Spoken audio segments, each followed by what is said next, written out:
Hey, I'm Coach Eric Holtz, and welcome back to 90 Feet Away. So many of these podcasts have been journeys that I've had with different guys and what they've done in and out of the game, mental health, anxiety, levels they've played at. And today we're joined by 9-year big leaguer and just one of my favorite people on this planet, who at times has been a misunderstood guy throughout his career. One of my favorite human beings, Danny Valencia. Danny, welcome to the show, baby. Thanks for having me. I've been looking forward to this since you announced it. Hell yeah, man! This is a lot of fun. You know, we get to help a lot of the youth in 2024 listen and hear about journeys that guys have had through this game, and maybe some tips and things to help them through their journeys. But you know, Danny Valencia is a really interesting guy to me. You know, before I actually got to meet you, obviously I watched you through your career. You know, obviously to play in the big leagues for 9+ years is amazing on its own. But when you peel the layers of the onion and you actually get to know the guy, you remain one of the most interesting people I've met. I want to start out with Danny Valencia growing up in Florida. And you know, what was baseball like for you as a little kid? I'm almost scared to ask you, you know, at what point did you know you were good? Because you're going to drop on me like the second I came out of the womb. I know what the answer's going to be. But at what point did you really start getting into baseball? What was baseball like for you in Florida? I mean, my dad's a Cuban immigrant. He came here from Cuba. He played baseball growing up. So to him, baseball was always the only sport. So he immediately put me into it. He was my coach when I was very, very young. He coached me even in T-ball. I think, he was involved. So baseball started for me extremely early. In Florida, we play year round. So there was really no excuse for it not to be. Um, but I also played other sports too. I remember growing up playing a little bit of soccer, a little bit of flag football, a little bit of basketball. But as I got older and kind of focused on, one particular sport, baseball was, what I did. But I started early, just like every other kid here in Florida. There's no secret sauce to that. No, absolutely. I mean, you know, we talk about it all the time being in the Northeast. You know, just recently the snow's been melting off, and you know, as a baseball purist, I hate the fact that we have to have turf up here in the Northeast. I've always been jealous of guys like you that get to do this all year round. You know, whether it's you or California, Texas. I mean, they have better weather year round because of your father's passion. Did he push you in this game? He really didn't. He's obviously, started me playing and coached me early, but my mom would probably have been more the driving force in all of it. He's the very competitive, outspoken, harshest critic of mine that I had around.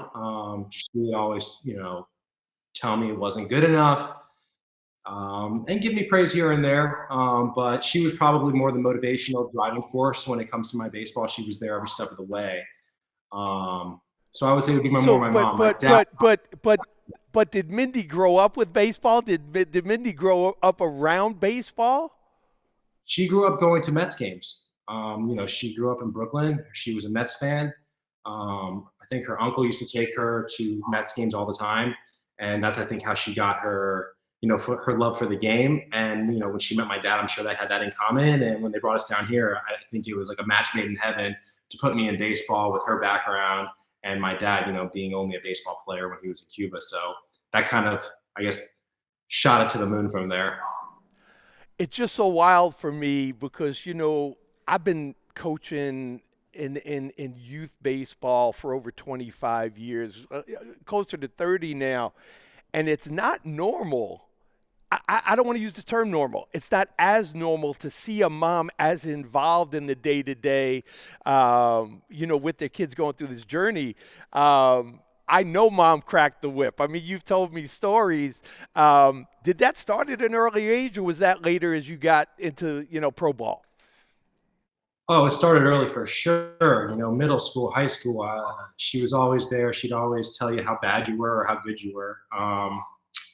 Yeah, but it started early. She was there every step of the way. Obviously, when you get to the big leagues, she kind of stepped off a little bit, but that wouldn't have stopped her from firing off a text to me in the middle of the game telling me, I need to maybe look more at right field, protect the plate a little bit better with two strikes, let the ball get deeper type of stuff. In the middle of a game. Yeah, because she knew I would, after at bats, like, I would go up and watch video and, I would check my phone, every now and then during a game. Like, people do that. And she would be texting me, he's staying away, staying away. Like, she's watching the game and she's watching it in real time. So, like, she'd fire off a text her in the middle of the game. I'll get hosed on a bad call and I'll text her. I'm like, it's just a terrible call. Like, it's just what guys do. Oh And my I will say, God. a lot of parents in the big leagues, a lot of parents of players in the big leagues are very involved, whether it's a mother or a father for a lot of these players to get there.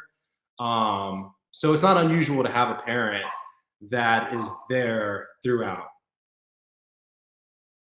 I just think it's wild. I just wish I had gotten to really spend time with your mom mid game to just tell you to change your approach is amazing. Like my mother knew nothing about baseball.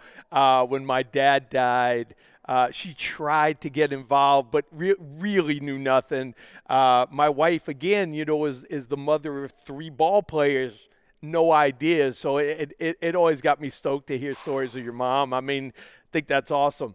So you grew up in Florida. You're playing, little league. At what point did you really fall in love with this, Danny, and start to see that there might be a shot for you down the road? I always loved playing baseball. Like, to me, it was always, I guess, when I was very young, I was always, my goals were just the next level, whether it be middle school baseball or going from middle school. And in my mind, I wanted to play varsity as a freshman. Like, I remember that, like, being extremely vivid, and that's what I wanted. Um, I really felt like I had a real chance, to be honest, when I got to University of Miami.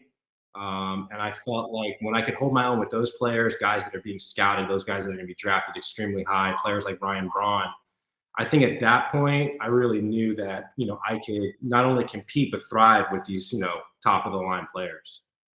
I want to hear about that, but not yet, because you went to an incredibly competitive high school, right? Spanish River. Your high school put out some tremendous baseball players. Give me a couple of those names that you played with through Spanish River. There would be nobody really that you would say, "Wow, what a player." We had guys that, like, I remember Chris Ashby was a player. We had Bruce Chen, who was a left-handed pitcher. I wouldn't consider like a baseball hotbed. I mean, we played in a big time district, meaning there was a lot of players in our district that were really good. My high school had 4,500 kids, so our senior class was about 1,200 students. So there was a lot of players in a big, I guess a big district section, they would So say. was it So was it more travel ball? Like, I know to this day one of your best friends in the world is John Jay. Where did you meet John? I used to play on a Boca Lightning's travel team when I was in middle school, and I would play against like these Miami Thunderstorm with these Miami players that would come up to Boca, or we'd meet, in other venues and play against them. So I always knew who John Jay was. We played together in a high school travel team together called the Florida Bombers. And that was a team comprised of all University of Miami, Florida State, like Clemson, like signees that were going to go from high school to play college baseball there. And that's kind of where I really became close with John. So And, that was the just better being level baseball then. That was the better level baseball that you were playing in Florida. 100%. That's when you were playing with guys that were like one track mind.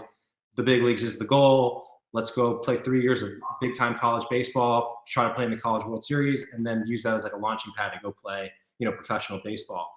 That was definitely the highlight. Like, that's the highest level of baseball I played until I got to University of Miami, and then, obviously pro ball.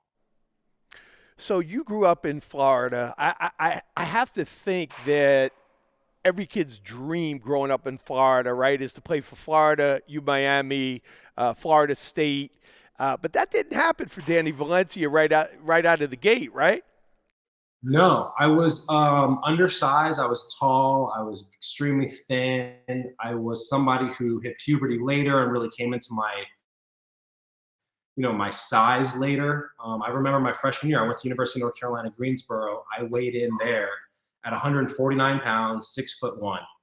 And I was, people would say, who dressed the fungo? Like I was very, very thin, and that's just how I was. I was extremely talented. I could throw hard. I could hit. I didn't really come into my power at that time. I wasn't really known as a power hitter. I was more of a doubles type of player. And, going and getting into a college program where you can lift weights and train with, better strength coach than you would get at a high school level really helped me. And I came back that year after my freshman year, had a great freshman year at 190 pounds, 6'2", and transferred to University of Miami because I played on that travel team that I mentioned to you that was like a feeder program to all these major programs. So it was good. You didn't start out where you wanted to be, but you worked your ass off to get back to U Miami, right? You wanted to be there. You knew from the get-go. So UNC Greensboro, they showed a whole lot of interest in you, even undersized, and you went there for 1 year. Yeah, so University of Miami didn't recruit me out of high school, which put a chip on my shoulder. It really bothered me. I was a kid that led the state in hitting. I was undersized. I had offers to go to like places like Stetson within the state, but I wanted to play University of Miami. That's where I grew up. I went to North Carolina, Greensboro at the time. They were Division I, Southern Conference. The head coach was the president of USA Baseball. His name was Mike Gasky. And, I thought it was a calculated move to go there as well because, hey, here's my head coach. If I go and play great, maybe he'll put me in with USA Baseball, which we all know is a great platform to be exposed to professional baseball and go from there. And that fell through, and his lack of bandwidth to know better and to probably put me on the program when I deserved to be there because I had a great freshman year led to me transferring out of there. Gotcha. So you're now back in U Miami. Like, you got to be so pumped to come back home. You're getting the opportunity as a sophomore. We control. It didn't happen off the bat, but you're back. And your first year at U Miami, you're a pretty top level third baseman there, right? How's it feel to be back home, and what's it like to get that opportunity to come back to U Miami? So I transfer over there, and at the time, they told me that, look, the only position that you're going to have available for you to play is going to be first base. Because they had a guy named Ryan Braun playing third. Ryan Braun, right. Ryan Braun, who, for the audience, just retired a few years ago and had a tremendous career with the Milwaukee Brewers. Go ahead, Danny. So I transfer over there, and I'm like, you know what? As long as my bat's in the lineup, I'll be able to work. And now I'm seeing one of these top 10 picks who's, projected to go in the top 10 picks. I'll be able to see him every single day, play with him, learn from him, see, how I stack up after my junior year. So I played first base. I ended up batting fifth on that team. I hit behind John Jay, who hit fourth, and Ryan Braun, who hit third. And I think I drove in 60, 70 runs. And we came up a little short. We lost in the super regionals. But now I'm around what I felt was the best players in the country every single day. How was the transition for you from being a left side corner to a right side corner? Because for me, I saw the older version of Danny Valencia. I imagine you were like one of the most incredibly athletic first basemen, because normally, you don't have guys like you moving over to the right side of the field. Right. Like I felt like it was a pretty seamless transition for me. I felt like I was maybe overqualified because I played my freshman year as a shortstop. So I was, had all the movement to play middle infield. I had a great arm, which I felt was wasted at first base. But I made the transition knowing that it was, obviously best for the team and the only place that was really going to put me out there every day. But, it was my way into getting into a lineup on a team that was number 2 nationally ranked. And that's really kind of what put me on the map. So you have a really, really good sophomore year. Ryan Braun gets drafted, and that position opens up, right? So you go back to third as a junior, correct? Yeah, I move right away. I go to third base that next year. At this point, do you think I have a realistic shot of getting drafted? Yeah, like there was no doubt in my mind that I would get drafted. I felt like, I was a very talented player. I remember having a very good pro scout day where I ran like a 6'7" 60" because it was a 60-yard dash back then. I don't even know if it's still the same now.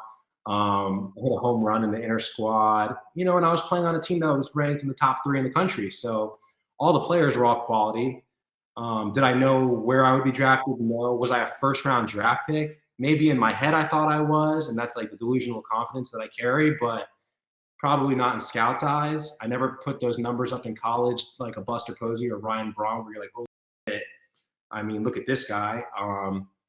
But I knew I was definitely going to be able to have an opportunity to play pro baseball. So again, now you have a great year as a junior, and you start to realize the dream a little bit. The Minnesota Twins draft you. And tell me about this journey now. The kid that is born and raised, in Florida.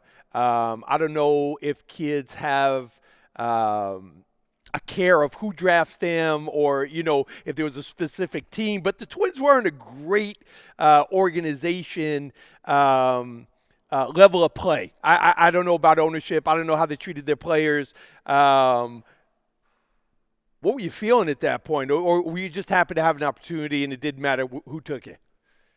I think everybody, other than maybe people who get drafted in the first round, are probably disappointed with where they get drafted. So there was a little bit of disappointment being drafted in the 19th round.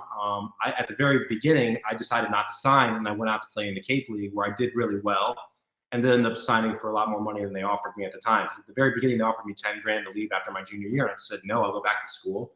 We just lost in the College World Series, and I'll be able to win a national championship maybe next year with a great returning freshman class. But I did really well in the Cape. I ended up signing for 115 grand. And I get shot straight into short season rookie ball, I guess, in Elizabeth, in Tennessee. And at that point, I'm playing with our second round third baseman. And he's now the third baseman. I'm back at first base again. And that's kind of where the legend of Danny kind of grew, is seeing these guys. And right from the jump, Eric, you know me, I said to one of my friends that I felt like I was close with on that team at that point, I'm like, I'm so much better than this guy. And it's not even close. And, the coaches were like, look, we'll get you in there once or twice a week at third, and we'll DH, Garrett to get him out of there. But this guy came from a Division II program that played with a wood bat. And I'm like, I was playing at the University of Miami in the College World Series against the best in the country. And I ended up becoming the third base all-star right there because I hit really well. He's kind of scuffled, and I felt jumped him just being right next to him. I just felt there was a big difference in player, and I knew that, and they needed me to show that, which I did. And at that point, I just felt like I was just better than most that I've seen at that point. So how much time did you spend in extended, Danny? I did 2 months there. I went straight from Cape Cod, went to Elizabeth in Tennessee. We won the league. I made the All-Star team. I get invited to instructional league right after that year's over. And I guess, instructional leagues, what everybody's goal is when they first get drafted, because you feel like you're one of their top prospects. They covet you or think maybe a little bit highly of you versus maybe others in the organization. So I did that, and lo and behold, went to spring training the following year and played with Garrett, who was a really great guy. And we again go to low A together.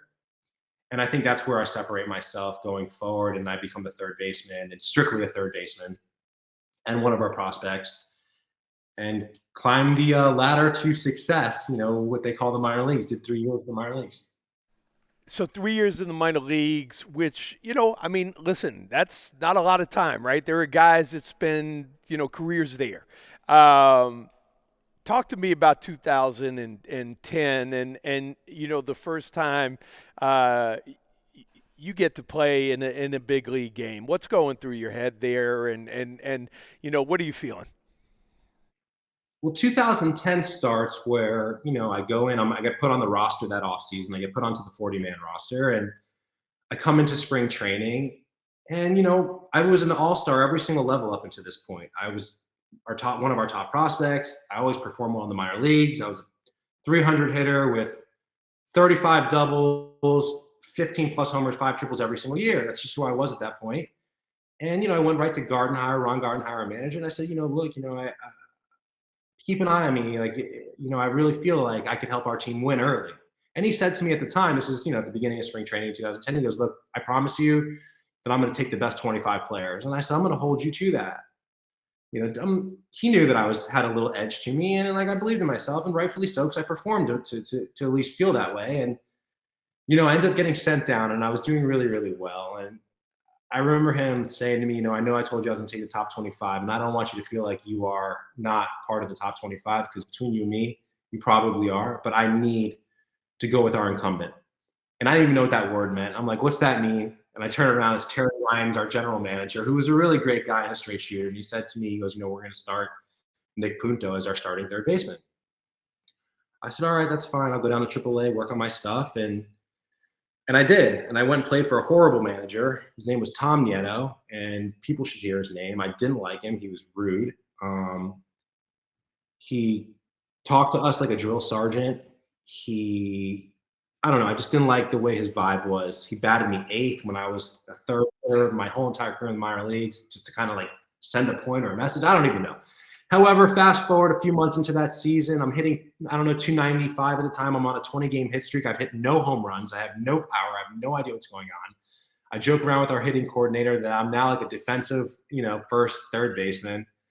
I get a call one day in the office. It's the beginning of June. Tom Nieto calls me in, the manager. He goes, hey, Michael Kadire just went on the bereavement list. His father-in-law passed away, and they decided to call you up. And I was like, wow, shocked. I was super excited. And he followed that up by, he's like, pack light. You're only going to be there a couple days. And, that rubbed me wrong, packed light, but I didn't come back down. And I had a great rookie year. I played well, third and rookie of the year that year. We went to the playoffs, had the best record in the American League. And that's when I first stepped foot in a playoff atmosphere in Yankee Stadium against the Yankees. All right, I'm going to take a step back here, Danny, and if you don't mind me talking about this a little bit, if anybody's listened to the first 20 minutes of this show, you're going to come across to somebody that doesn't know you. Yeah, chip on his shoulder, cocky, confident, but you've also dealt with some anxiety at times, Danny. Going through this journey of climbing the ladder through the minor leagues and then kind of feeling like you're being held down or not getting the right opportunity for where you think. How are you getting through this mentally? It's hard. You talk with your family, right? My parents, you talk with your agent, your close buddies that are, on your team with you in the minor leagues. But I would say the vast majority of players coming through the minor leagues feel like, when they're performing well, that they're moving slowly through the organization. Now, I think it's probably a very natural feeling. You always want to be moved faster than maybe they want you to be moved. I think that's probably very, very common. But there was also times, the 19th round draft pick, if you fall on your face for 2-3 weeks or you have one bad season, they release you. They have no money invested with you. 110 grand, 115 grand. It's nothing to these organizations when they're giving $2, $3, $4 million to these first round draft picks. So I was always playing with a fear of failure because I knew I had a very short leash, as opposed to a guy who gets drafted higher. They're going to give you every which way an opportunity to fail and give you opportunities to succeed. And that to me kind of gave me, I guess I harbored resentment when I saw like these top picks hitting, playing like and getting every opportunity in the world and moving levels quicker than guys who are in the trenches like myself, who's performing, higher than their draft pick status or their prospect status and not feeling that love from the organization. It's almost like you got to prove yourself. If you're not a first or second round pick, you got to prove yourself every single year because they want to say, hey, well, see, I mean, like for me, that's one of the beauties of a guy like Tom Brady, right? Like this guy, always played with a chip on his shoulder because he felt disrespected by where he got drafted. I love the fact that, on your first call up, they tell you to pack light and you never went back. I mean, that in itself is amazing. So you seize the opportunity. The opportunity is in front of you. There's no looking back now. Danny Valencia is in the big leagues.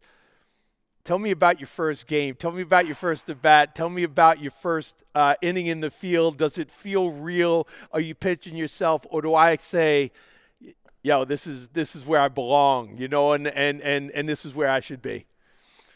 Well, I mean, at first I was nervous, right? So my first game, I get called. I'm in Rochester, New York.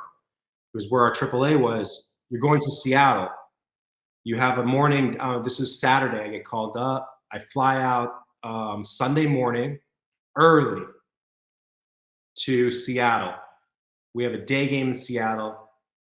Who do you think I'm facing first game in the big leagues? Felix Randy Hernandez. Johnson. Oh, No, Felix Hernandez. Okay. Right? Okay. I've been watching him on TV for years at this point. It's King Felix. He's the man. 95, 97. Danny, you're starting at third base. You're batting eighth. I'm like, let's get it. First at bat. Well, let me tell you. First, actually, I go out there. They want to work with me on defense because Ichiro, who's their leadoff batter, has like a reputation for hitting that slap, ground ball to third base, shortstop, and beating it out. I'm up there early working on that. They're making me all nervous about defense because now at the big leagues, like the game's supposed to be different. It's the same game. It's still 90 feet. The pitcher's standing 60 feet away, and that's just the same game. Everybody needs to understand that. It's just a more consistent brand of baseball up there. So they make you nervous with all this. Oh, this is Ichiro. Oh, that's okay. So first inning, I don't come up to bat. We go 1, 2, 3, I think. And my first defensive inning, the ball comes to me from second base, and I throw it to our starting pitcher, Carl Pavana, who double looks me and says, "Hey, rookie, don't fuck this up for me." I don't know if we're allowed to curse on this show. I'm sorry. You're all good. You're all good. That's what he says. So now, to add to the anxiety, all right, I don't want to let down the seasoned veteran here. Here comes Ichiro up to bat. We just worked on this for 30 minutes, and the game starts. I don't think he hit me the ball. He gets out, and at that point, I felt comfortable in the field. When I got my first ground ball, made the play. My first at bat comes up, I think in the second or third inning. I hit an infield single off the third base bag, my first at bat for a base hit. And I think I go 1 for 3 in that game, move on. We fly from there to Oakland, and that was my first game. It was amazing, man. There was a lot of nerves. I got a lot of phone calls and questions and texts about what it's like up there. Because, in the minor leagues, you're playing with guys for the most part who've never been up there. So, what's it like? What's it like? Totally. So it was really, really cool, man.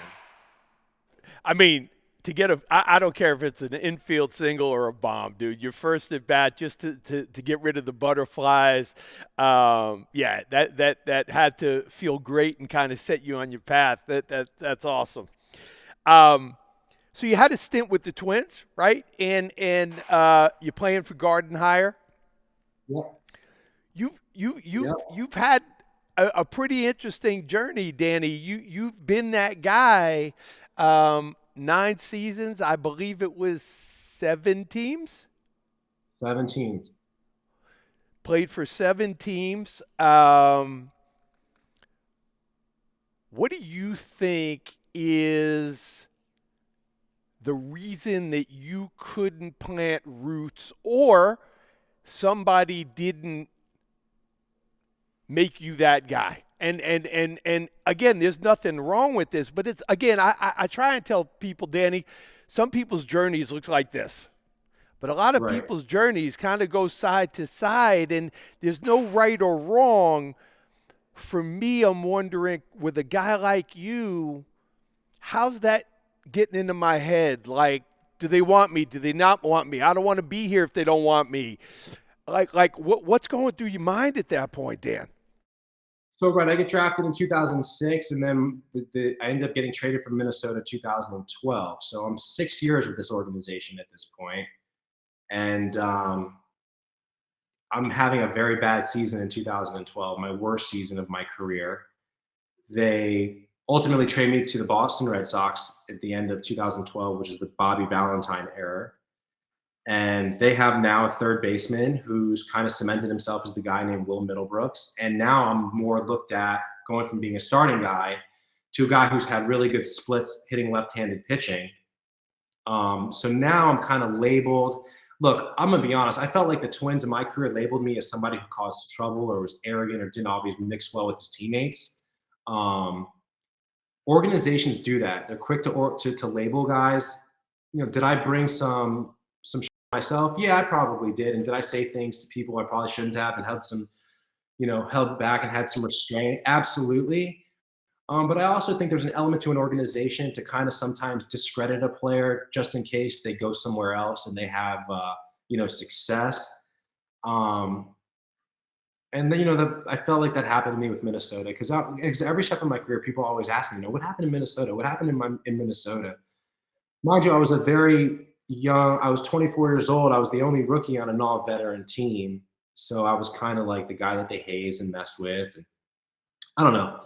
Whatever. I move on. I go to, finish out that year in 2012 with Boston. They designate me for assignment. I get picked up by the Baltimore Orioles in 2013. And they had another promising third baseman over there named Manny Machado. So, Danny, where do you fit in? You fit in as a platoon bat on a team where they don't want me to play defense when they have a gold glove shortstop and a gold glove third baseman.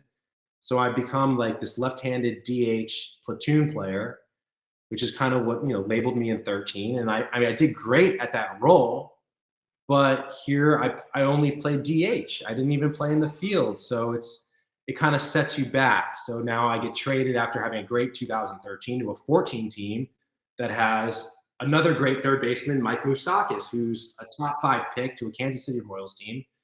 That, like, where do I fit in these places? I really don't fit in, not the way I want to play. I want to play every day third base. I don't want to be a guy who plays against left-handed pitching. So I'm going to voice my displeasure when I'm not getting an opportunity ever, and I see people struggle in front of me and I perform well.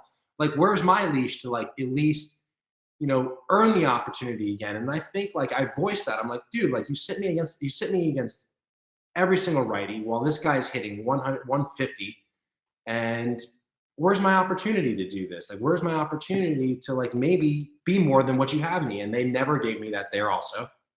So I felt like 2013 was wasted. I played well. I was in the peak shape of my life. Hit 300 in the big leagues. Same thing comes in 14. I'm tuning with a guy that's hitting 160 just because he's a hometown guy. Like I told you earlier in this podcast, that they'll give every opportunity to fail because they gave him millions of dollars out of the draft. And I was upset there. So they traded me right away, and they knew I was upset there. I did not like my time in Kansas City. I didn't enjoy it. I didn't like the people I was around. I loved my teammates, but I didn't really think the coaches and the front office there had my best interest. It took me going to Toronto to really come into my own and be the hitter I always envisioned, to feel like I could play defense again, because they played me at third base in 2014 when they traded for me away from Kansas City. And that kind of Who was managing Toronto at the time, Danny? Who was managing? Where? At Toronto when you went there. Oh, when I went to Toronto, it was John Gibbons, who I really, really liked. Players manager, easygoing, nice guy. Hey, go out there, play hard. I know this game's hard. Enjoy yourself. Because, you have an incredibly strong personality. I'm going to get into that a little bit more because of our time together. But when you get moved to somewhere like Baltimore and you have a guy who I feel is a great baseball mind, a great baseball guy, but is kind of like my way or the highway and Buck Showalter, I don't see that as a perfect marriage for a guy like Danny Valencia. I loved Buck. Me and Buck had a great relationship, and I never bitched about, I could see it. I'm not better than Manny Machado. So, no, I shouldn't go over there at third base. I don't deserve it. And I'm not gold glove. I can't play shortstop. And Chris Davis at the time had an MVP year at first base. So I understood my role. Right. I did my job, and I did it great. And I loved my time there. And that's why later in my career I went back there, because I had such good relationships with those coaches. Okay. So I understood that. And when I went to Kansas City is when it really, for me, I was like, what's going on here? If I can't play with a guy who hits 150, like, when's my opportunity coming when I'm hitting 300? It doesn't make sense. And they didn't like that I was outspoken about it. They traded me right away to Toronto. And that's the first time I was in front of hitters where I want to say, damn, Danny, I want to hit just like that guy. And it took me playing with Jose Bautista to learn from somebody who I felt is who I wanted to hit like.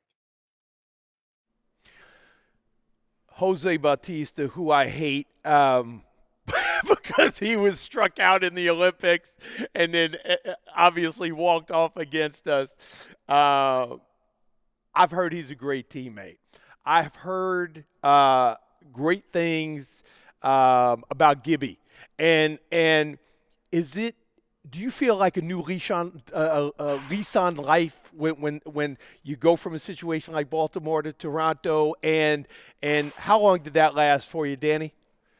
So I did 2 years in Toronto, right? What I liked about Toronto is they let you, there was a lot of personalities on those teams. There was a lot of Latin guys that had personality, Jose Reyes, Batista. They brought in Josh Donaldson my second year. Like it was be yourself, but play hard. And, Kevin Pillar and Marcus Stroman, like all these guys that are very, you know, out there with their personalities and they're great guys and they play hard. Like I love that. I embrace that. And I embrace the go kick this other team's ass and the fear that we put in other pitchers. And being around hitters I wanted to be like. And I loved it. I was super content. I was pressing my agent to sign an extension there as a utility infielder. Josh Donaldson comes in 2015. I'm not playing third base. I'm playing third base when he needs a ball. I'm platooning in first base. I'm going into left field. I'm going and giving Batista a day off and right, playing against lefties every day. I knew my role. I knew my job. I enjoyed it thoroughly. Loved the city, the team, the organization. But we get into a playoff push where they need to make a move, and they push me out of the puzzle. And here I go from being in a team that's playing for a playoff team to now the Oakland A's, who needed a guy who could play every day, who was going to throw a guy out there every day and let him see if he could handle it. And that's what resurrected my career in 2015. I learned from being around the Josh Donaldsons and the Jose Batistas and Edwin Encarnaciones, the way they approached hitting, the way they watched video, the way they looked at statistics, and took that to Oakland. And I seized that opportunity. I played, kind of became an everyday player again. For me, because I know Danny Valencia, I don't know you well. We haven't spent 20 years together. But I can't imagine what it's like earning a living, doing something you love. You're really, really content. You're happy as hell in Toronto. Again, how do I fight through that, Danny? How do I overcome the disappointment of being around guys like you just said, Batista and Donaldson, and outspoken personalities, to not exactly the greatest franchise in Major League Baseball? So this is like the anxiety and the mental health that comes in the game. Like I was depressed when they told me this. I was like, I loved it there. I loved my teammates. I was one of the guys. I could be myself. I got along with everybody. We did things together. Our families were close. And, here you're telling me I can't be part of it. And now I'm going to a team that's, a bottom dweller, team going nowhere. And I was depressed, playing in Oakland. The facilities are terrible. The stadium stinks. The team at the time stunk. But I had to look at, the bigger picture. And the bigger picture was, speaking with my agent and telling him how, upset I was, is like, Dano, I would speak to Dan Lozano. He'd be like, Dano, I was like, the Oakland A's money is just as green as Toronto's money. And here you have an opportunity to not only play every day, but put up numbers. That's going to help you. You're going through arbitration. It's going to help you make more money. And, he talked to me about the business side of it, how this is just such a better play. I embraced it. And I became the guy there. I was one of our best players on a team that was very young. At the very beginning, it was very challenging. There's challenges playing out there. It's, when you go and you're exposed to first-class facilities and trainers and bigger budget teams, and then you go from that to literally the very bottom, it's almost like you're going back to the minor leagues. It's very, very hard. And I love the coaching staff there. Bob Melvin was fantastic. We kind of embraced the fact, like, yes, we're playing in a shithole, but it's our little shithole. The coaches would say, make your money, get your money. I would hit home runs. And me and Ron Washington would have our handshakes, and we knew, we'd look each other in the eyes, and we knew what we were doing. Like we were trying to, just put on to, get paid. If you started making a lot of money there, that they would trade you out of there. But it really gave me the platform to go out there and play every day. And while I was depressed to go there, David Forst, Billy Bean, Ron Washington, Bob Melvin, they made me feel comfortable and let me go out there and play every day and didn't have to worry. And I was able to play with this relaxed feeling like, hey, this is my job. If I go 0 for 4, I'm going to be in there tomorrow. And I played really, really well in an Oakland A's uniform. I had a lot of cool moments, some of the best moments. Right. And everything you just said did happen, right? You played yourself into another contract. Yeah. Yeah.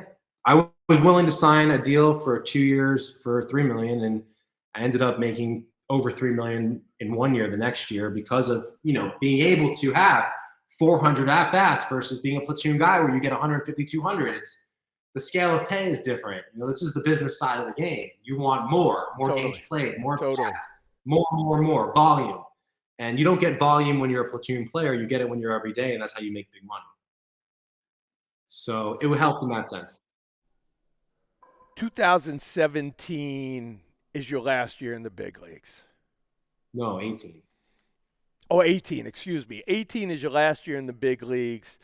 And are you okay at that point? Like this is pre Eric Holtz and your next journey.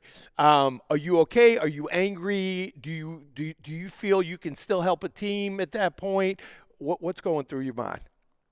I feel like I'm playing for next year. Every step of my career, I always felt like I was playing for the next year because I went year to year, went through, arbitration every single year, signed the deal with Baltimore as a free agent, very incentive heavy deal. When I'm playing that year, I'm nervous because we're a team that underperformed on a very veteran squad with, Manny Machado and Chris Davis and Adam Jones. And, we had a great pitching staff with Zach Britton. We had Jonathan Slope. We had a lot of good players to have a better team than we did. We underachieved and they blew up the team. And, I was playing well. I was hitting 270, 280. But I had a very incentive contract where I knew as they got rid of our team, they're not going to want me to play and give me these plate appearances to hit these incentives on a team that wasn't making the playoffs. So I knew my days were numbered. I just didn't know that was going to be my last year playing. I still felt like I had a lot to offer. At that point, I was playing, some third base, some first base, some right field, some left field. I was playing all around the field. But that's when the free agency crunches really started to happen. It was 2017. I saw a lot of guys get squeezed out of the game, 18, 19, and now it's like I don't feel like I know many players that I was playing with, but I felt like my days were numbered. I was 34 at the time, and in a game where they look at 30 years old as the back end of your career. So, the Orioles loss truly was my gain. The Orioles loss was Israel's gain. I took over as the head coach in 2017, and we came in second in Serbia, having Nate Fish, who was already older, batting fourth. Shlomo was our number one. And Peter had asked me to come back in 2019 and try and make a run. I said, Peter, we need to get better. We need to figure out a way to get guys that can actually play this game. I can't have guys straight off the kibbutz playing right field like this can't happen. And they go from picking avocados to throwing baseballs, and I can't do this. 2017, Israel makes a hell of a run in the World Baseball Classic, and now guys are willing to make aliyah. For people that don't know what that means, it is becoming an Israeli citizen to be eligible for the national team, to be able to have a chance to play in the Olympics. You have to be a passport holder, a citizen of that country. A lot of the guys are really interested, and I hear about Danny Valencia being interested. I really don't believe it. We start out 2019, and we run the table in Bulgaria. We clean up in Lithuania. And I'm kind of warned about this guy, Danny Valencia, because Danny has a reputation, as you mentioned, a little bit tough in the clubhouse, so on and so forth, and outspoken. And I am thankful for every day I got to spend with you, Danny, because that couldn't have been further from the truth.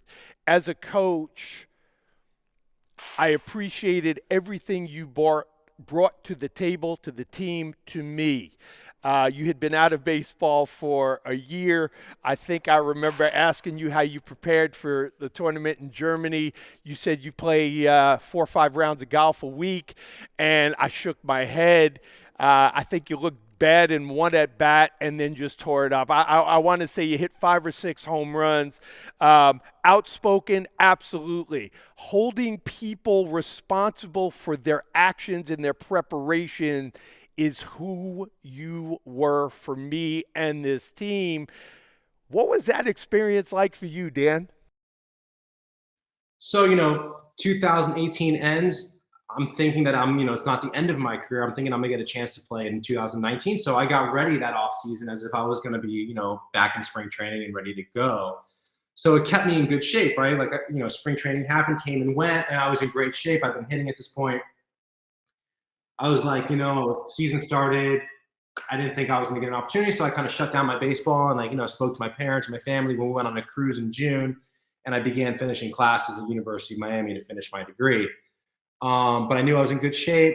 Peter Kurz reached out to me, and I was kind of following the team a little bit because I was asked to play in the 17 WBC squad, and I knew that you guys were chasing the long shot opportunity of playing in the Olympics, and that was kind of like the carrot that was dangled in front of my face.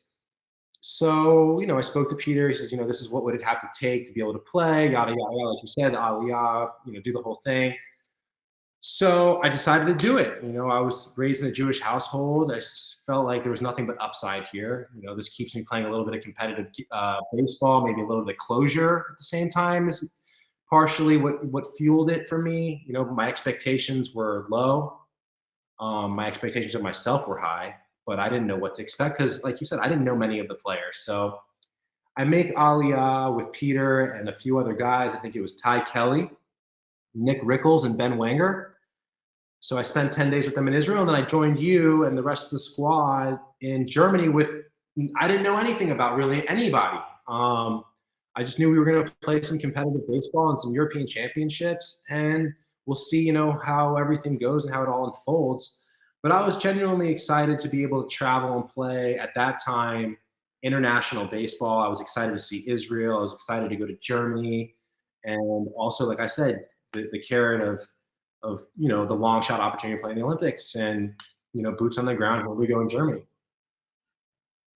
Most people, I'm going to say 95% of people that know Danny Valencia have no idea that you were raised Jewish. I mean, Cuban background, Cuban dad, Jewish mom, for years, and I still have it on my phone. I just need you to know this. I have a picture on my phone of your bar mitzvah picture. So this wasn't like some fraudulent thing where Danny just went to go play for Israel. Danny grew up and was raised in a Jewish home, much more Jewish than my home. Was that part of it any different for you? As you said, Danny, you didn't really know a lot of these guys. You're not the type of guy to walk in stepping on eggshells, man. What was it like first joining us in 2019? Well, look, I will say, being a Jewish baseball player in the big leagues, the people, when they find out about it, and the fans that really dig deep into like the backgrounds of players, they know who they are. And I would always, when I would see like an Ian Kinsler or Kevin Youkilis, playing against them, or Kevin Pillar, knowing who like the Jewish guys were, like we would always talk about it a little bit. So it was always an understanding. We always knew within the game who was Jewish. Like when Bregman came on the scene, I think he was 2016 was his rookie year, and I talked to him briefly, like when he was a rookie, about him, us being part of the tribe and stuff like that. When I came into the clubhouse, it was a bunch of guys I never heard of. A lot of guys who baseball experience, and a lot of guys who I felt didn't probably belong on the same field as a lot of us. I felt it was a team of doubt. I felt it was a team that was just happy to be there and content just to play games. And for me, it was much more than that. For me, it was like, we're going to the Olympics or we failed. So it was a hard adjustment in the sense that I didn't feel like the same, like, let's go real get it and be dogs type of, attitude. I think that obviously changed when I came on the scene. But I didn't really want to ruffle feathers too much because you also had guys that I grew to respect and respected, the Blake Galens who've been there for you. And the Israeli kids who've been on the national team for years, like the Talls and the Asafs, and you had players like Mitch Glasser that was involved in your stuff, and the Simon Rosenbaum, who I know had big hits in I don't know whether it was Lithuania or wherever, to progress and move the team through these things. So I had a respect for those guys because they were there before me, and they've dealt with way tougher conditions than probably what we were getting into in Germany. It felt like in Germany, it was actually a pretty decent operation we were running. So I did have respect for the guys there. And, I had to kind of feel my way through the clubhouse and see what everybody was about. And at this point, to me, I needed a few games of spring training mode because we're playing, what was it, August or September. And I hadn't really picked up a bat since, spring training what would have been spring training in 2019. Because I was just hitting with my hitting guy here. And, it has to hit, the rest is history. But I remember sitting next to you on the bench, and it was the second game there, and you were saying, you look a little jumpy. You need to let the ball travel. And while yes, you were right, and I'm thinking in my head, I'm like, I haven't even had a bat, some 6 at bats in, relax, man. It'll be okay. When it clicks, it's gonna click, and you're gonna know. Oh, and I knew. Yeah, I knew. Yeah, there was no question. I knew, and I remember getting to a point where, and this is really what is the most astounding part of you to me. You are cocky as hell in a good way, but you also deal with your own stuff, man. And you were hitting the ball so well, and I said to you, I will never forget this. Danny, you're walking up to home plate. What's going through your mind? And you looked at me and said, nothing, I'm the best player on the planet. Right. And that led our guys, you changed our clubhouse. You changed everything we did, the expectations. You're right, Danny. Prior to that, our goal was to get out of the B pool. Just to get to Germany would have been a big deal. But you helped kick that up a couple of notches, like I said before, by, holding guys to certain standards. And it wasn't okay to just show up and play games. We have to expect to win every baseball game. Another thing that I'll never forget, we're playing not a great team. I think it was Denmark, and it started raining. And for whatever reason, we're just really playing like dog this day. And you turned to me and you said, hey, Skip, we got you. You look pretty confident in us. We're going to take care of this. All of a sudden you started to help change everything that was going on in the dugout. So for me, hearing what I had heard about Danny Valencia and some of the shots on you, for me, couldn't have been, further from the truth. Now, I don't know if you felt that. Maybe it was maturity on your part. You're older. What do you think that was, Dan? Yeah, definitely maturity, learning from mistakes, how to navigate situations a bit better. I think all of us, when you're young, I was 24 in the big leagues. Here, I'm a cocky kid coming out of University of Miami. We were taught mental warfare at the University of Miami. We were bred to hate our teammates, compete against them in inter squads, and want to bury them on the field. And if we did that, that made us go into that weekend against whatever opponent we were playing as just prepared, because we were playing against the best in inter squad. The University of Miami, for me, is what really put the chip on my shoulder, because they made us play the toughest games at practice against our best, when then the weekend would come and you'd feel like you should go roll the team. When it comes to learning from my mistakes and the way I may have said things in the past, it's I felt like I could be better at it, and I needed to learn that. And I battle it every day. It's not how you say it's not what you say, it's how you say it.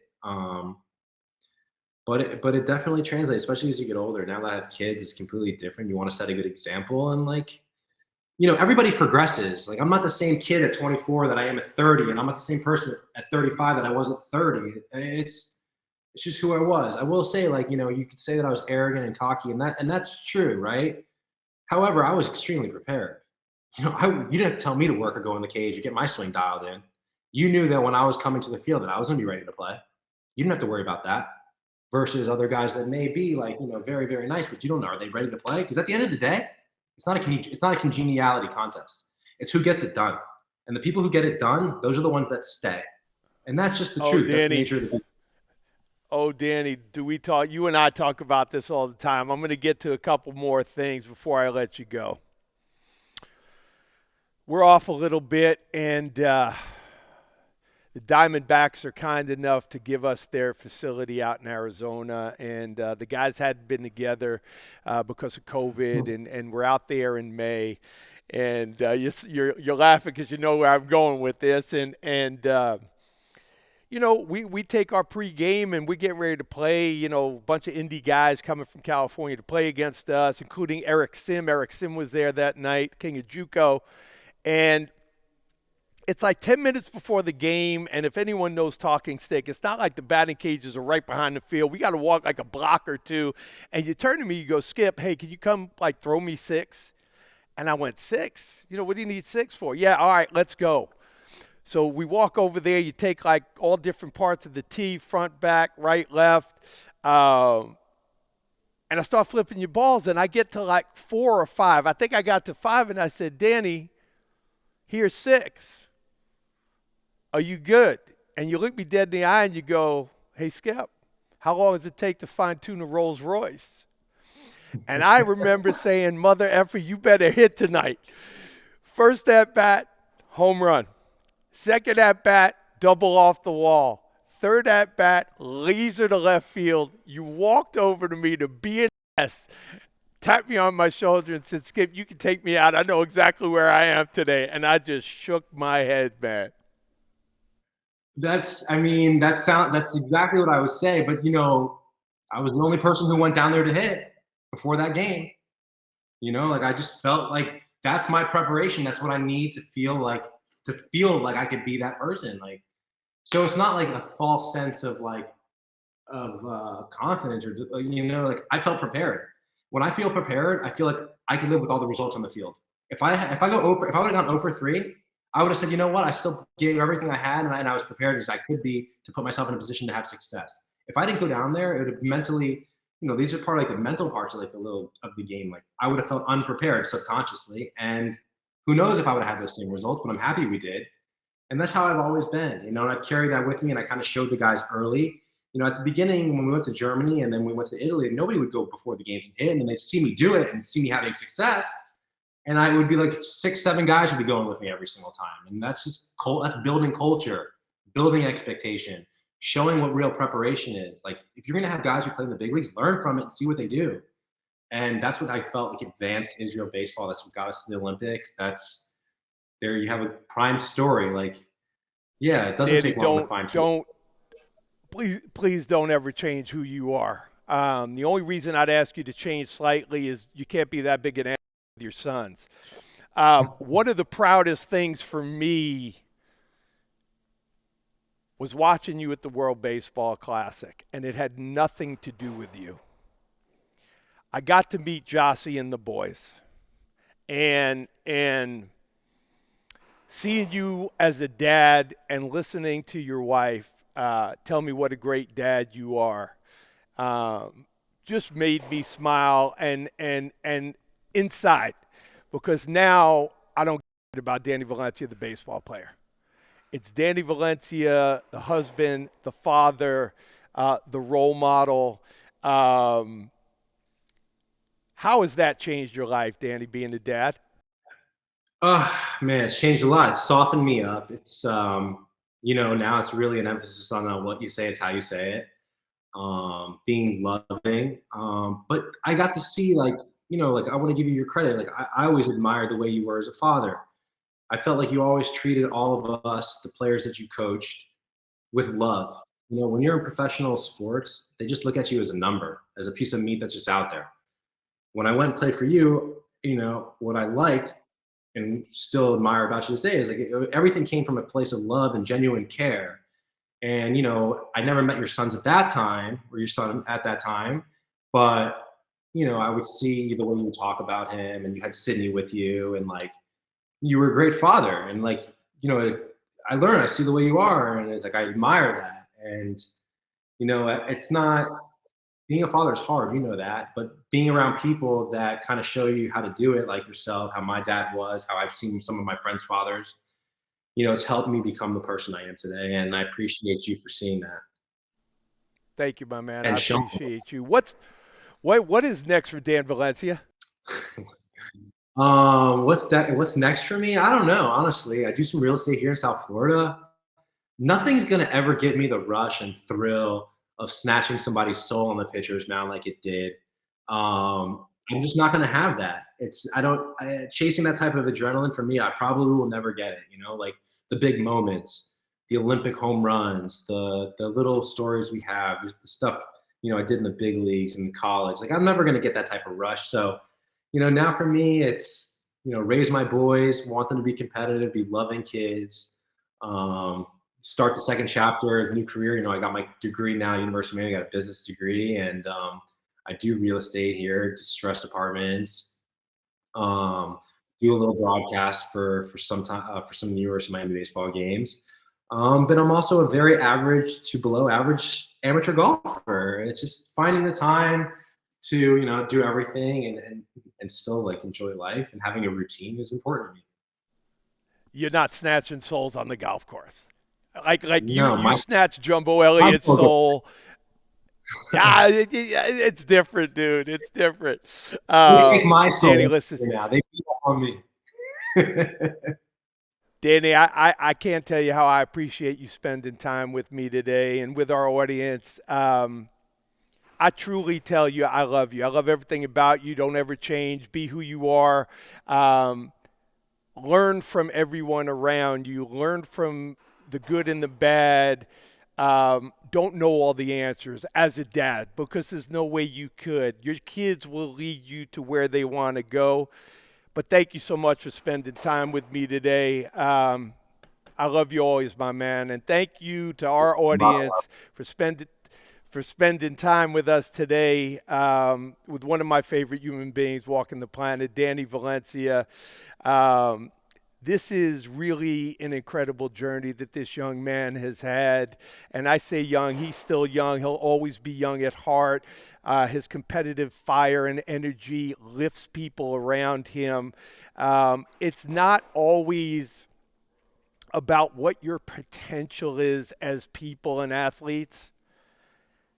I don't truly give a shit about your potential. I need to know that you're going to be like Danny Valencia. When the lights turn on, all the other shit goes away, and you are the man. Danny, thanks for being here. If you had fun today, join us again at 90 Feet Away podcast, and thanks for being here. See ya. Thanks, man. Appreciate it.